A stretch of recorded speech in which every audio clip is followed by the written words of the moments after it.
Hello everybody, welcome back to scare counters. Recent గా మనం upload చేసిన వీడియోకి 24 అవర్స్ లో 1.5k లైక్స్ వస్తే నేను కూడా 24 అవర్స్ లో వీడియో పెట్టేస్తా అని చెప్పాను. టార్గెట్ కంప్లీట్ అవ్వలేదు, బట్ ఒక రెస్పెక్టబుల్ నెంబర్ అయితే పెట్టారు. ట్రై చేసిన మీ అందరికి థ్యాంక్ యూ సో మచ్ మావా.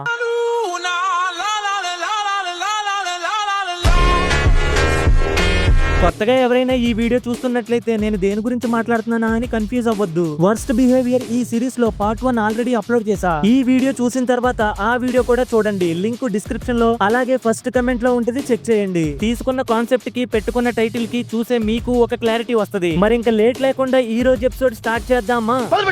Welcome to the land of worst behaviour part 2.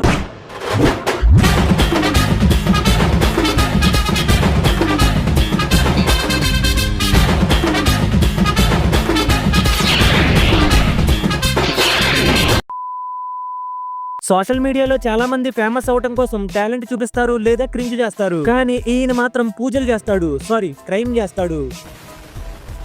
ఒకప్పుడు ఈయన ఎంత రోత చేసేవాడో మనందరికీ తెలుసు. ఆ తర్వాత నేను మారిపోయాను, ఇంకెప్పుడు ప్రెడిక్షన్స్ ఇవ్వను అని ఒక వీడియో రిలీజ్ చేశాడు. అది చూసిన తర్వాత ఒకడు మారతాను అంటే ఛాన్స్ ఇచ్చే టైపే గానీ వాడి మీద పడి ఏడ్చే టైప్ కాదు నేను. అందుకే 1.5 year గా ఆయన మీద ఒక్క వీడియో కూడా చేయలేదు. అలాగే ఇది వైరల్ అయ్యే సిరీస్ కూడా కాదు మావా నాకు. కానీ ఎందుకు చేస్తున్నానంటే వీళ్ళు మారలేదు మావా. రీసెంట్ గా బిగ్ బాస్ షో మీద అందులో ఉన్న కంటెస్టెంట్ల మీద చాలా బలుపుతో ఒక వీడియో చేసి సోషల్ మీడియాలో రోత పుట్టిస్తున్నాడు. సో తెలుగు రాష్ట్రాలంటేనే controversy, Telugu social media, Telugu media అంటేనే కాంట్రవర్సీ.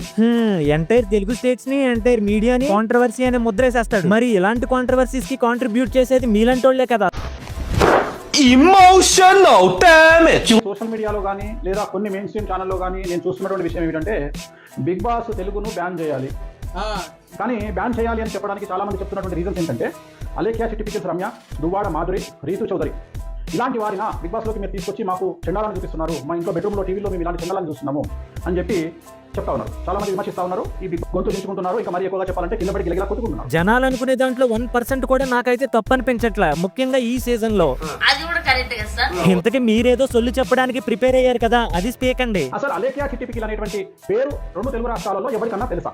తెలియదు. ఎలా తెలిసింది? ఒక కస్టమర్ కు, ఒక అమ్ముకునేవాడికి, పచ్చళ్ళు అమ్ముకునేవాడికి మధ్యన వ్యక్తిగతమైనటువంటి ఒక అంశాన్ని తీసుకొచ్చి మొత్తం మీడియాలో పెంట చేసి అలేఖ్య చిట్టి పికిల్స్ అంటే జనాలకు తెలియజేసింది ఎవరు?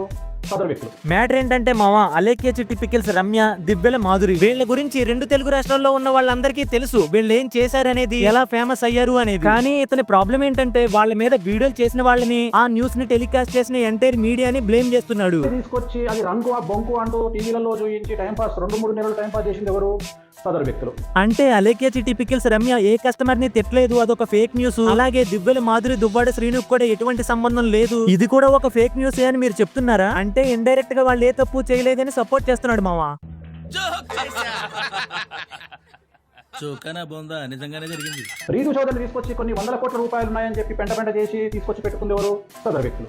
ఇప్పుడు వీళ్ళకు ఎక్కడ కాలాలో అక్కడ ఎందుకు కాలుతుంది అంటే, మేము వీరి జీవితాన్ని నాశనం చేయాలి అని కోరుకొని మేము ఇంత ప్రాపగండా చేస్తే వీళ్ళు సెలబ్రిటీ అయి కూర్చున్నారు బిగ్ బాస్ లో అని చెప్పి వీళ్ళ బాధ. వీళ్ళు తట్టుకోలేకపోతున్నారు. ఏంటి, రీతు చౌదరికి డబ్బులు ఎక్కువ ఉన్నాయని జనాలు ఏడ్చారా? ఏడ్చే వాళ్ళు ఎలా అయినా ఏడుస్తారు, కానీ పాయింట్ మాట్లాడుకుందాం. రీతు చౌదరికి అంబానీ కంటే ఎక్కువ డబ్బులు ఉన్నాయా? అదానీ కంటే ఎక్కువ డబ్బులు ఉన్నాయా? అమితాబ్ బచ్చన్ కంటే ఎక్కువ డబ్బులు ఉన్నాయా? ఆహా, మీ పాయింట్ ప్రకారమే మాట్లాడుతున్నా. రీతు కంటే ఎక్కువ డబ్బులు వీళ్ళకు ఉన్నాయి కాబట్టి రీతు కంటే ఎక్కువ హేట్ కూడా వీళ్ళకే ఉండాలి కదా. కానీ ఉండదు మావా, ఎందుకంటే తను బెట్టింగ్ యాప్స్ ప్రమోట్ చేసి ఆ డబ్బులు బాగా వెనకేసింది. ఆ తర్వాత వేణుస్వామి లాగా తను కూడా ఇంకెప్పుడు ఇలాంటి యాప్స్ ప్రమోట్ చేయనని సారీ చెప్తూ సోషల్ మీడియాలో వీడియో పెట్టింది. రీతు దగ్గర డబ్బులున్నాయి, జనాలు ఏడుస్తున్నారు అంటున్నాడే గానీ ఆ డబ్బులు ఎలా వచ్చాయి అనేది ప్రూఫ్స్ కనిపించినా ఈ సాములోరు మాట్లాడరు. ఇన్ని పత్తిత్తు మాటలు మాట్లాడుతున్న మన సాములోరి నేర చరిత్ర చూసొద్దాం పదండి. ఒకప్పుడు ప్రధాని నరేంద్ర మోదీని కలిశానని, తనతో ఫోటో దిగానని విపరీతంగా ప్రమోట్ చేయించుకున్నాడు. అయితే కళ్యాణ్ గుత్తుకొండ అనే పర్సన్ రైట్ టు ఇన్ఫర్మేషన్ ప్రకారం పిఎంఓని అడిగారు. Praveen Kumar under secretary and central public information officer ఇచ్చారు. ఎవరి వ్యక్తి అసలు అలాంటి వాళ్ళు ఎవరు కలవలేదు, ఇలాంటి న్యూస్ స్ప్రెడ్ చేసుకుంటున్నారు, హైదరాబాద్ కమిషనర్ గారికి ఫిర్యాదు చేస్తామని కూడా చెప్పారు. ఇంతేకాదు మామ, టీవీ5 డిబేట్ లో మూర్తి గారు ఇదే క్వశ్చన్ అడిగితే లేదు అదేదో అలా జరిగిపోయింది అంటున్నాడు. అలా ఎలా జరిగిపోద్దండి? దేశ ప్రధాని మీతో జ్యోతిష్యం చెప్పించుకుంటే ఇక సామాన్య ప్రజల పరిస్థితి ఏంటి? యాక్చువల్ గా ఆ ఫోటోలో ఉన్నది ఎవరంటే అస్సాం ముఖ్యమంత్రి సోనేవాల్. ఆయన ప్రధానమంత్రితో కలిసి దిగిన ఫోటోలో ఈయన తలకాయ మార్చేసుకున్నాడు. పిచ్చండి ఇది. నిజానికి ఇది ఒక క్రైమ్ కదండి. పరిహారం కోసం పూజలు చేయమని ఉందేమో గానీ క్రైమ్ చేయమని ఏ హిందూ శాస్త్రంలో ఉందండి? ఇంతేకాదు, ఈ పెద్ద మనిషి చెప్పిన ప్రెడిక్షన్స్ ఒకసారి చూద్దామా? ఉత్తరప్రదేశ్ ముఖ్యమంత్రిగా ములాయం సింగ్ యాదవ్ తమ్ముడు శివపాల్ యాదవ్ అవుతాడు, పూజలు చేశాను అని చెప్పి ఫోటోలు కూడా చూపించాడు. సీన్ కట్ చేస్తే బుల్డోజర్ దెబ్బకి శివపాల్ యాదవ్ దుకాణం సర్దేశాడు.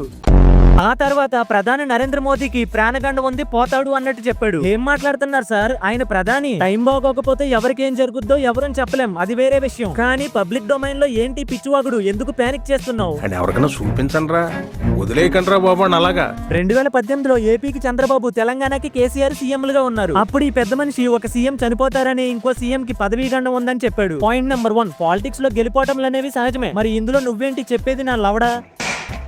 పాయింట్ నెంబర్ 2, ఒకరు ఖచ్చితంగా చచ్చిపోతారు అని నువ్వెలా చెప్తావు? ఒకవేళ ఆ ఫ్యామిలీ మెంబర్స్ లో ఎవరైనా హార్ట్ పేషెంట్స్ ఉంటే అప్పుడు పరిస్థితి ఏంటి? ఇప్పుడు అంతా బానే ఉంది కాబట్టి ఓకే. ఒకవేళ నువ్వు చెప్పినట్టే జరగరానిది ఏదైనా జరుగుంటే అప్పుడు నీ వృత్తికి నువ్వు న్యాయం చేసినట్ట, ఇండైరెక్ట్ గా క్రైమ్ చేసినట్ట? మరి ఎందుకు ఈ లవడాలో ప్రెడిక్షన్స్?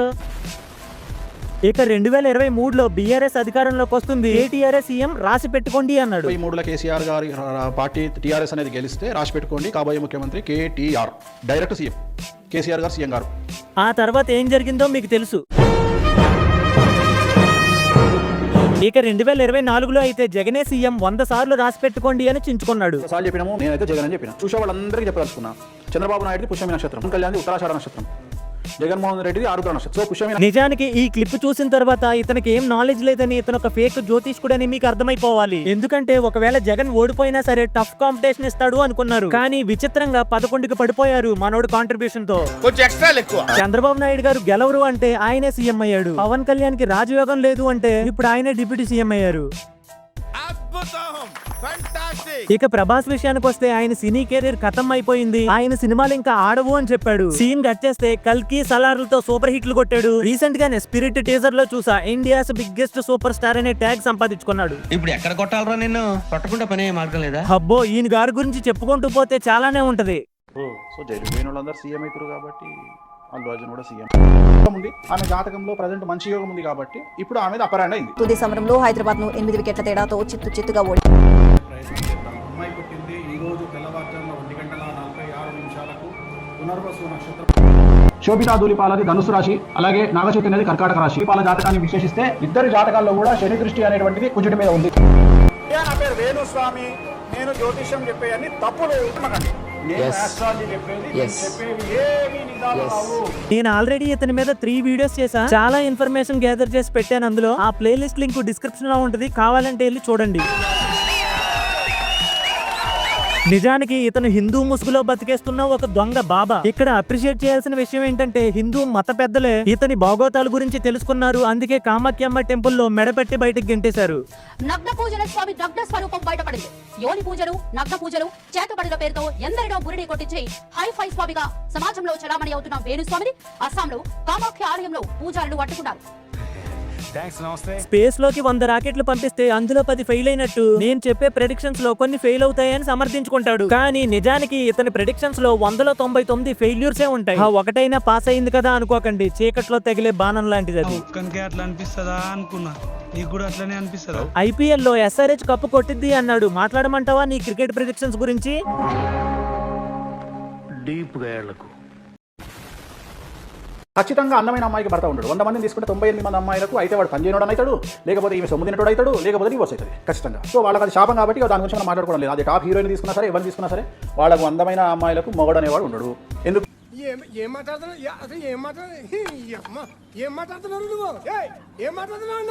అందమైన అమ్మాయిలకి మొగుళ్ళు ఉండరు అనే టైపు స్టేట్మెంట్ ఇచ్చాడు. ఒకవేళ ఉన్నా వాళ్ళకి విడాకులు అయిపోతాయి అంటున్నాడు. ఒకవేళ డివోర్స్ కాకపోతే వాడు చేతగానోడై ఉంటాడు అన్నట్టు మాట్లాడాడు. భగవంతుడా. సో ఇప్పుడు ఈ స్టేట్మెంట్ రాంగ్ అని ప్రూవ్ చేయడానికి నేనేం చేయాలి? హో, ఇందాక ఒక ఫోటో డౌన్లోడ్ చేశాం కదా, అది చూద్దాం. ఫోటోలో కనిపిస్తున్న ఈ అక్క పేరు వీణావాణి. చాలా అందంగా ఉంది కదూ. నిజం చెప్పాలంటే ఈ అక్క ఒక మహాలక్ష్మి లాగే ఉంది. కాకపోతే ఈ అక్క భర్త ఎవరో కాదు, మన వేణుస్వామి. ఖచ్చితంగా అందమైన అమ్మాయికి భర్త ఉంటాడు. 100 మందిని తీసుకుంటే 98 మంది అమ్మాయిలకు అయితే వాడు పని చేయడం అవుతాడు, లేకపోతే ఈమె సొమ్ము తినటోడు అవుతాడు, లేకపోతే డివోర్స్ అవుతుంది ఖచ్చితంగా. మరి ఇప్పుడు ఈ స్టేట్మెంట్ మీకు వర్తిస్తుందా అండి? చావు దెబ్బ కొట్టాడ్రా. చావు దెబ్బే.